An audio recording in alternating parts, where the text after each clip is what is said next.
2/5 हे शेकडेवारीमध्ये कसे लिहाल? बघा, शेकडेवारी म्हणजेच 100, शेकडा म्हणजेच 100 आणि टक्के म्हणजे सुद्धा 100.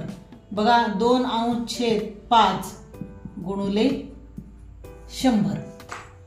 शेकडेवारी मध्ये कसे लिहाल असं आपल्याला विचारलं असल्यामुळे आपण इथं गुणुले 100 घेतले. आता 5 ने 100ला भागूया. 5 1 5, 5 2 10, शून्याचा भाग बसला. बघा, खाली उरले 2 गुणुले 20.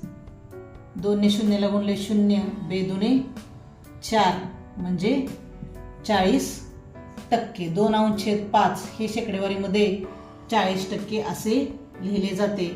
म्हणून पर्याय 2 हे उत्तर येते.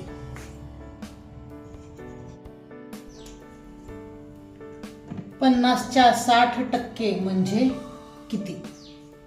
बघा, 50 च्या म्हणजे गुणुले गुणाकार, चा ची चे आले की गुणाकार ही क्रिया घ्यायची.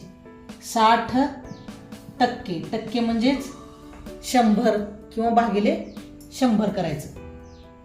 बघा, आता 50 मधला एक शून्य गेला आणि 100 मधला एक शून्य गेला. तसेच 10 मधला एक शून्य गेला आणि 6 मधला एक शून्य गेला.